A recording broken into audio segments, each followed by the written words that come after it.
Bismillahirrahmanirrahim. Assalamualaikum warahmatullahi wabarakatuh.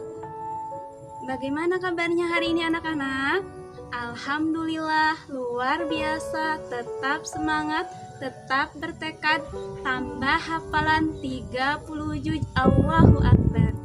Anak-anak solih-solihah, hari ini Ustazah akan menyampaikan sedikit motivasi agar kita tetap bisa dekat dengan Al-Quran dan tetap semangat belajar Al-Quran dan menghafalkannya.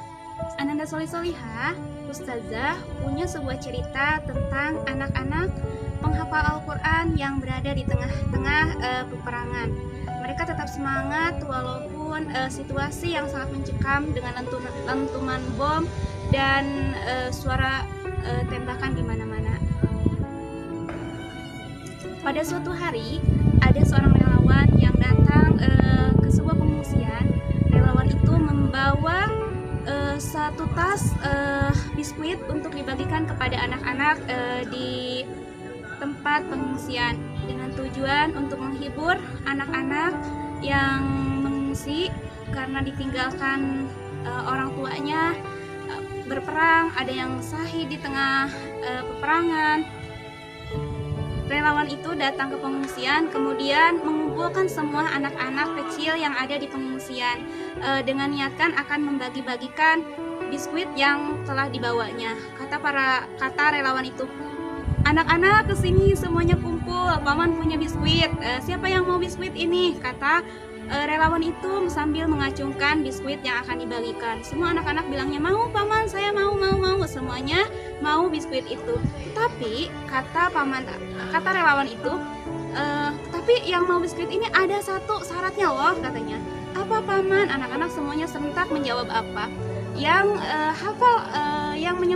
yang bisa menyetorkan Al-Quran, hafalan Al-Qurannya ataupun hadis nanti mendapatkan biskuit ini, sambil mengacungkan biskuit yang dibawa oleh relawannya. Kemudian anak-anak semuanya memurojaah hafalannya, ada yang memurojaah hafalan hadis, ada yang memurojaah hafalan Al-Qurannya.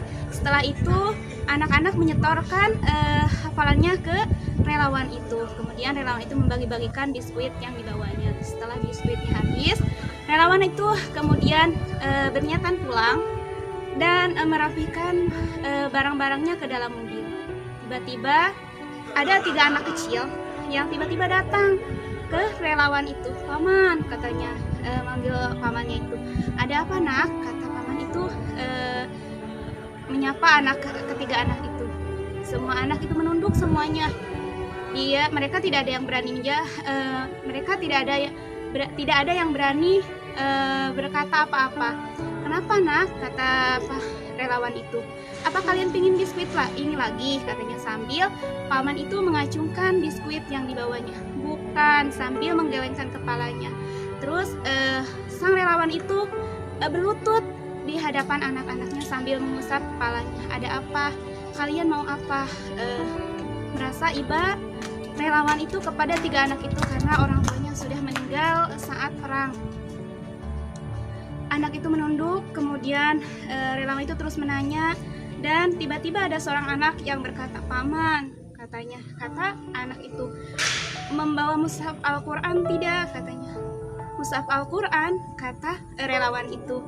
Kenapa nak kalian menginginkan mushaf Al-Quran itu? Iya paman, saya menginginkan mushaf Al-Quran itu. Di sini saya ingin menghafalkan Al-Quran, tetapi di sini tidak ada Al-Quran, sambil menggelengkan kepalanya.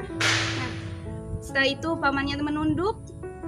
Dia merasa sedih, bukan sedih karena ketiga anak itu, tapi ada hal yang dia sedihkan. Dia bukan sedih karena anak itu, bukan juga sedih karena meninggalkan anak dan istrinya yang ada di Indonesia, karena relawan itu kebetulan relawan dari Indonesia. Tetapi relawan itu sedih mengingat keadaan anak-anak di Indonesia yang begitu mudah untuk menghafal Al-Quran, namun anak-anaknya tidak semangat untuk menghafalkan Al-Quran.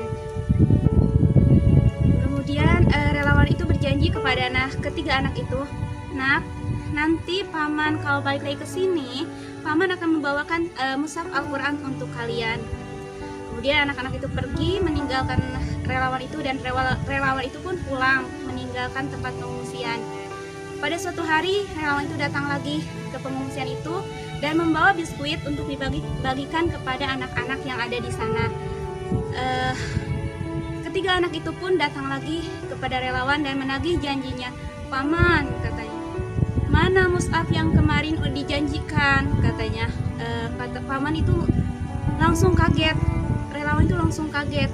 "Masya Allah, saya lupa membawa Al-Quran." "Nak, maafkan paman lupa membawa Al-Quran." Kemudian anak-anak itu nangis ketiga-tiganya.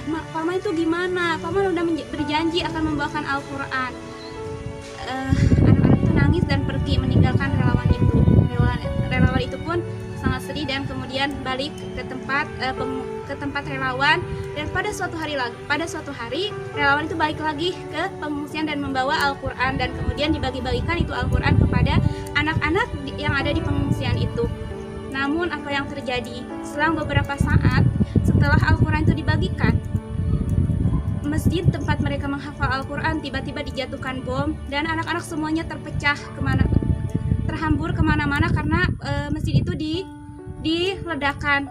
Alhamdulillahnya anak-anak itu tidak ada yang meninggal, namun banyak yang terluka. Bayangkan Ananda Solihah, kita ini berada di Indonesia yang serba mudah untuk menghafalkan Al-Quran kapanpun dan dimanapun kita mau. Fasilitas untuk menghafal Al-Quran begitu banyak. Semoga di masa pandemik ini, meskipun kalian tetap di rumah, tetapi rasa cinta dan semangat kalian untuk menghafal Al-Quran selalu ada dalam diri kalian. Keinginan untuk dekat dengan Al-Quran selalu ada dalam hati kalian. Bayangkan Ananda Solihah, bagaimana suatu saat Al-Quran Allah ambil dan kita sudah tidak bisa memegang lagi Al-Quran, sudah tidak bisa menghafalkannya Al-Quran lagi. Bayangkan itu semua. Mari kita sama-sama tanamkan rasa cinta kita terhadap Al-Quran. Setelah rasa cinta terhadap Al-Quran, keinginan selalu ingin dekat dengan Al-Quran, hadirkan dalam hati kita bagaimanapun keadaannya. Mungkin segitu yang bisa Ustazah sampaikan. Semoga apa yang telah Ustazah sampaikan menjadi motivasi kalian untuk menghafalkan Al-Quran, mengecas hati kalian yang mungkin sudah lama Ustazah tidak menyampaikan ini kepada kalian, yang biasanya hampir setiap hari Ustazah sampaikan kepada kalian. Mari kita dekat dengan Al-Quran, mari kita dekat dengan Al-Quran, mari kita hafalkan Al-Quran. Semoga kalian semua di rumah tetap semangat, tetap cinta Al-Quran, tetap sehat. Assalamualaikum.